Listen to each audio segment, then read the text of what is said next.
গলাচিপা উপজেলা এবং রাঙ্গাবালী উপজেলা দুই উপজেলার স্বাস্থ্যসেবার জন্য গলাচিপা উপজেলায় শুধু এই একটি মাত্র হসপিটাল আছে, গলাচিপা 50 শয্যা হসপিটাল।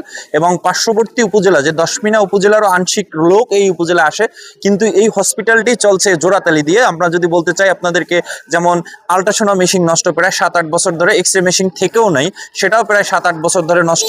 এবং বরাদ্দ অনুযায়ী যে পরিমাণ রুগী থাকে তাতে 6 মাস কি 5 মাস চলতে পারে ঔষধ এবং রিয়েজেন্ট। সবচাইতে যে বেশি সমস্যা সেটা হচ্ছে এই উপজেলার যে স্বাস্থ্য কমপ্লেক্সটি আছে জোড়াতালি দিয়ে চলছে। দেখা যায় যে অনেক সময় ডাক্তার এবং নার্স এবং রুগীরা স্বাস্থ্যসেবা নিতে আসলেও এই জরাজন্য বিল্ডিং এর উপরের পলেস্টার খসে পড়ে আহত হয়। আমরা যদি আপনাদেরকে আজকে যে কিভাবে জোড়াতালি দিয়ে গলাচিপা হসপিটালের এই চলছে সেটা আপনারা যদি একটু দেখাতে চাই। ঔষধ এবং রিয়েজেন্ট বরাদ্দ যে সংকট বলেছিলেন যে দুই উপজেলার এবং অন্য উপজেলার আংশিক যে লোক এই জায়গায় আসে, তাহলে আপনাদের যে বরাদ্দ থাকে সেটা দিয়ে আপনারা কতদিন চলতে পারেন এবং কি পরিমাণ রুগী আপনাদের এই জায়গা থাকে? জি, ধন্যবাদ। আমাদের 50 শয্যা বিশিষ্ট গলাচিপা স্বাস্থ্য কমপ্লেক্স উক্ত এই গলাচিপা উপজেলা সহ পার্শ্ববর্তী আমাদের রাঙ্গাবালী পুরা সম্পূর্ণ উপজেলা এবং দশমিনারও অনেক রোগীদেরকে সেবা প্রদান করে থাকে। আমাদের প্রায় প্রতিদিন বহির্বিভাগে 350 থেকে 450 জন রোগী সেবা নিয়ে থাকে। অন্তঃবিভাগে 50 শয্যার মধ্যেও ভর্তি থাকে প্রায় 100 জনের উপরে, যার কারণে আসলে আমাদের বাৎসরিক যে বরাদ্দ থাকে এটা দিয়ে আসলে সারা বছর রোগীদের মানে সম্পূর্ণ ওষুধ পুরোপুরি দেওয়া সম্ভব হয় না। আমাদেরকে অনেক মানে সমস্যার মধ্যে যেতে হয়।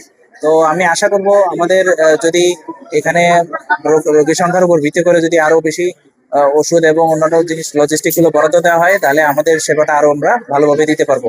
এছাড়া আমাদের যে বিভিন্ন রোগীদের যে পরীক্ষা নিরীক্ষার রিয়েজেন্ট, এটিও আসলে পর্যাপ্ত নয়। এটা দিয়ে আমরা সারা বছর আসলে পরীক্ষা সবগুলো করতে পারি না। এজন্য আমি সরকারি এবং আমাদের যারা স্থানীয় যারা আছে ওনাদেরও সহযোগিতা চাই। আপনারা যদি এখানে আমাদের রোগীদের পরীক্ষা নিরীক্ষা রিয়েজেন্টের ক্ষেত্রেও যদি একটু বরাদ্দ বাড়ানো যায়, তাহলে আমরা রোগীদেরকে এই প্যাথোলজিক্যাল সেবাটা আরো ভালোভাবে দিতে পারবো। আমাদের ইনডোরে আমাদের অন্তর্বিভাগে 50 শয্যা থাকলেও আমাদের এখানে শয্যার চেয়েও বেশি, প্রায় প্রতিদিন 100 থেকে 130, 40, 50 জনের মতো ভর্তি থাকে। আজকে এই মুহূর্তে প্রায় 100 জনের মতো এই মুহূর্তে এই বর্তমানে অন্তর্বিভাগে ভর্তি আছে এবং নতুন রোগীতে ভর্তি চলছে। তো আসলে আমাদের এই জন্য কি হয়, আমাদের শয্যা সংখ্যার বেশি অনেক রোগীকে মাটিতে এবং আমাদের বারান্দা বা আমাদের যে করিডোর এগুলোতে আমাদেরকে অনেক সময় বেড এবং মাটিতে রেখে রোগীদেরকে চিকিৎসা দিতে হয়। এবং অনেক সময় রোগীরা আসলে বেড না পেয়ে অনেক সময় ভর্তি হওয়ার পরেও তারা চিকিৎসা না নিয়ে অনেক সময় বাড়িতে চলে যেতে হয়। যেটা শয্যা সংখ্যা আসলে অনেক বেশি বৃদ্ধি করার প্রয়োজন আমাদের। তাহলে আমাদের রোগীরা আরো বেশি এখানে সুন্দরভাবে সেবা নিতে পারবে। আমাদের এই যে এক্স রে মেশিনটি, এটি অনেক আগে থেকেই অ্যানালগ এক্স রে মেশিনটি সার্ভিসটি চালু আছে, কিন্তু মেশিনটি পুরাতন হওয়ায় প্রায় সময় এটি নষ্ট হয়ে যায় এবং আমরা এটা যেটা যারা ঠিক করে দেয় ওনাদের সাথে বারবার যোগাযোগ করে এটা অনেকবার এটা সংস্কার করেছি।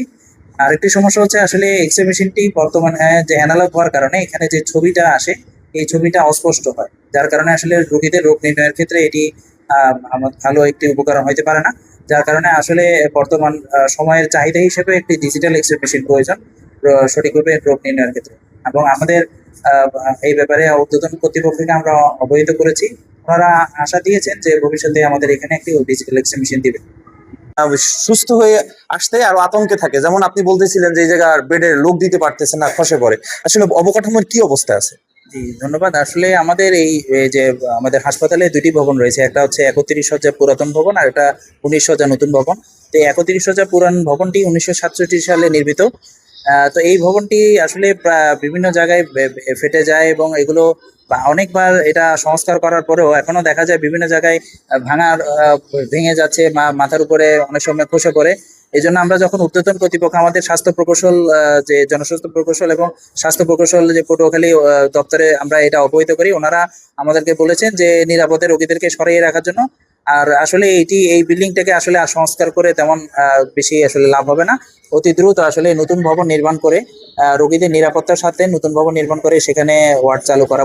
হেলথ কমপ্লেক্সে যে ক্যাপাসিটির তুলনায় আমাদের 50 বেডের হসপিটাল, সেখানে রোগী থেকে সবসময় 150 থেকে 200 জন। এই কারণে তাদেরকে আমরা পর্যাপ্ত ঔষধ এবং ইনজেকশন, যে লিলেন, বালিশ, বেডশিট এগুলো ঠিক মতো দিতে পারি না। অনেক রোগী আছে ভর্তি হয়ে বাসায় চলে যায়। এবং পরিষ্কার পরিচ্ছন্নতার বেলায় আমাদের একজন মাত্র ক্লিনার, 50 বেড হসপিটাল, সরকারি ক্লিনার একজন। সেখানে আমাদের ইউসিপিও মহোদয় তার নিজস্ব ব্যক্তিগত উদ্যোগে আরো 8 জন রাখা হয়েছে পরিষ্কার পরিচ্ছন্ন কারণে। তারপর আমরা যথেষ্ট চেষ্টা করি রাখার জন্য, পরিষ্কার পরিচ্ছন্ন রাখার জন্য। আর আমাদের যে ভবনগুলো, সব ভবনগুলো ঝুঁকিপূর্ণ। ঝুঁকিপূর্ণ ভবন থাকা সত্ত্বেও আমরা জীবনে রিস্ক নিয়ে কাজ করতেছি। কিছুদিন আগে রোগীর গায়ে পড়ছে এবং আমাদের একজন স্টাফের গায়ে পড়ছে। এবং ওই যে ওয়ালগুলো অনেক সময় আর্থিং করে, এত পুরনো হয়ে গেছে। আমাদেরই একজন স্টাফের কিছুদিন আগে কারেন্ট শক করছিল। আমাদের ভবন দরকার, জনবল দরকার, তাইলে আমরা একটা সুষ্ঠু সেবা দিতে পারবো।